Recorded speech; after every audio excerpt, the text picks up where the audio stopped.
پاکستان کے عوام کو امید دلائی گئی.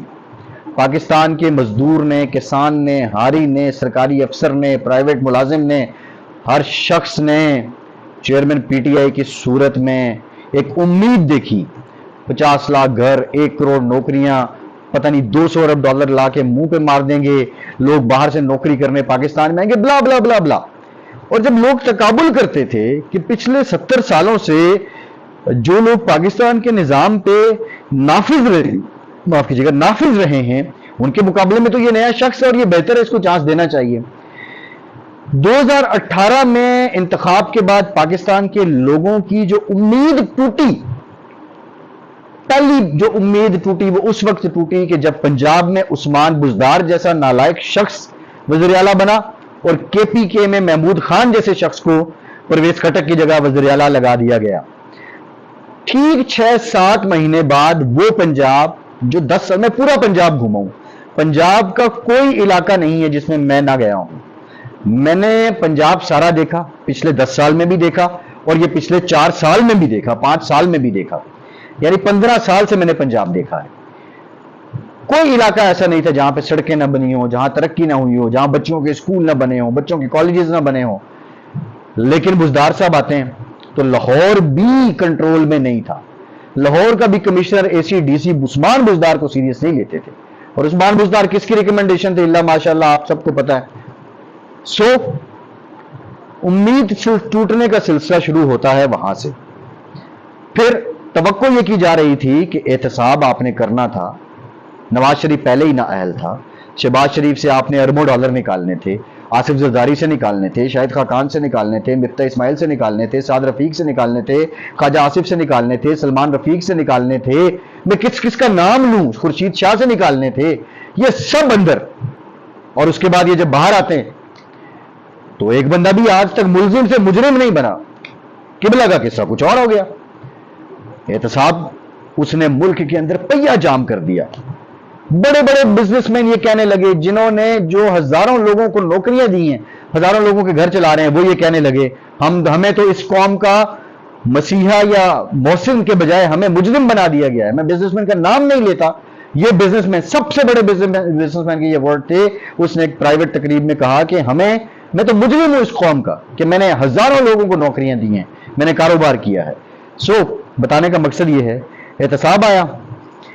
احتساب کے بعد سائیڈ لائن پہ سلسلہ چلتا رہا فرا گوگی اور بشرا بی بی کا nexus, Bushra Bibi and then سلسلے وہ سارے آپ کے سامنے ہیں.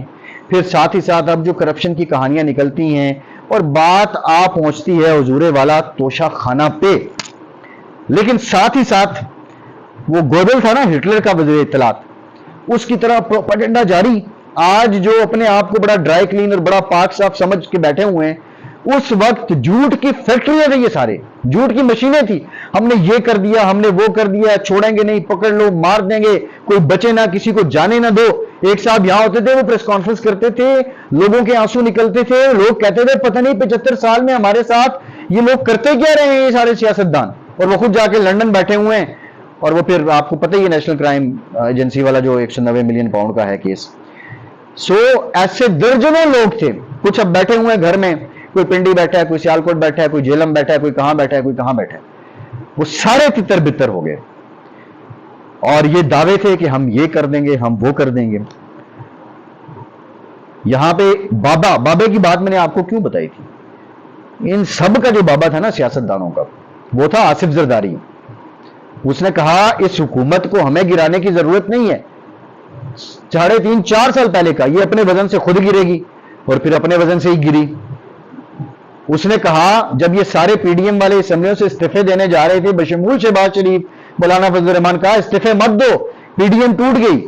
لیکن وہ استعفے نہیں دیے، نو کانفیڈنس ہوتی ہے. اور وہ جو لوگ استعفے دینے جا رہے تھے آج سارے وزیر بن کے بیٹھے ہوئے ہیں. شہباز شریف صاحب وزیر اعلیٰ بن گئے. وہ بابا اس لیے بھی تھا، اس نے کہا کہ نیب چلے گا یا پاکستان چلے گا. آ کے ان کو نیب کا قانون بدلنا پڑا. وہ اس لیے بھی بابا تھا کہ جب اسے پی ٹی آئی کے دور میں رابطہ کیا جاتا ہے کہ آپ اتحاد میں آ جائیں اور یہ سارا سلسلہ ہے اور پھر اس کے بعد اگلے 5 سال آپ ہو جائیں، صدارتی نظام آ جائے گا، پورا ایک پلان تھا. وہ یہ پلان سنتا ہے وہ نواز شریف سے رابطہ کرتا ہے, مولانا فضل الرحمان سے رابطہ کرتا ہے, اور اس پلان کے ایک متبادل پلان بناتا ہے, اپنی لابنگ کرتا ہے, اور اس کے بعد یہ ہوتا ہے کہ نو کانفیڈنس آتی ہے اور یہ قبلہ گھر چلے جاتے ہیں. اچھا, جب یہ گھر جاتے ہیں, آپ نے عمر فاروق کا ریسنٹلی وہ گھڑی والا بیان سنا ہوگا, پھر توشہ خانہ کے معاملات آپ کے سامنے ہیں, امریکی سازش, سائفر, 100 متضاد بیانات اس پہ, اور وہی امریکی سازش کے اگینسٹ امریکہ میں لابنگ فرم ہائر کر کے پھر امریکہ کی آشیرواد حاصل کرنے کی کوشش, پھر جب آئی ایم ایف کا پیکج ہو جاتا ہے پھر امریکہ مخالف بیانات, امریکہ کے کانگریس مین, امریکہ کے جو ہاؤس آف ریپرزینٹیٹو کے لوگ ہیں ان کو لابنگ کے ذریعے پاکستان کے مخالف بیانات دلوانا, انسانی حقوق کے معاملات کو اجاگر کرنا, یہ سارا سلسلہ چلتا ہے. اس دورانیے میں کیا ہوتا ہے, زمان پارک پہنچو, معصوم عورتوں کو, بچوں کو, جوانوں کو ہیومن شیلڈ کے طور پہ استعمال کیا جاتا ہے. اور پھر کیا ہوتا ہے, کراؤڈ پلر ہیں جی. سوشل میڈیا پہ میں بات کر رہا ہوں نا, ابھی نیچے کمنٹ پڑھیں, گالم گلوچ اس قوم کو سکھا دی گئی, آپ جناب سے تو تڑا اور تو تڑا سے پھر آگے فلاں فلاں فلاں, یہ سب کر دیا گیا.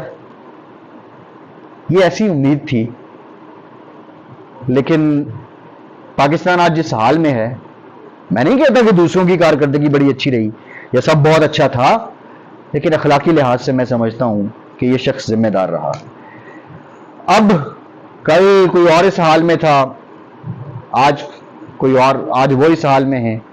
ایک نظام قدرت ہے, اور میں آپ کو بتاؤں خبر جو میں دے رہا ہوں, کہانی یہیں تک نہیں رکتی ہے. جو لوگ باہر بیٹھے ہوئے ہیں اور باہر سے ہو کے پاکستان کے خلاف نیٹ ورک چلا رہے ہیں, پاکستان دشمن قوتوں کو ان کے اعلی کار بن رہے ہیں اور جان بوجھ کے بن رہے ہیں, ان کے دن بھی گنے جا چکے ہیں. ان کو پاکستان لایا جائے گا, ان کو انصاف کے کٹہرے میں کھڑا کیا جائے گا, اور ان کے خلاف آئین پاکستان کے تحت کارروائی ہوگی, یہ میں آپ کو بتا رہا ہوں. اس لیے میری ایسے دوستوں سے گزارش ہے کہ وہ زومبی نہ بنیں, وہ باز آ جائیں, ایسی حرکتیں نہ کریں. آپ کو نہیں سمجھ آ رہی, آپ چاہتے ہوئے یا نہ چاہتے ہوئے پاکستان دشمن قوتوں کے اعلی کار بن رہے ہیں. بات بابے سے شروع ہوئی تھی, پی ٹی آئی میں بھی بہت بابے تھے, بہت قابل لوگ تھے, بہت مزے ہوئے لوگ تھے. کچھ تو پیراٹروپر تھے نا, کسی فیکٹری سے آگے, کسی انڈسٹری سے آگے, وہ سارے ان کے سلسلے بن گئے. لیکن کچھ بہت مزے ہوئے لوگ تھے جن کی زندگی ساری زندگی اوڑھنا بچھونا سیاست تھی. وہ بابے بھی ایک شخص کے سحر میں مبتلا ہو گئے اور جرأت اختلاف نہ کر سکے, اور پھر یہ 12 مئی کا, پھر 9 مئی کا واقعہ ہوتا ہے.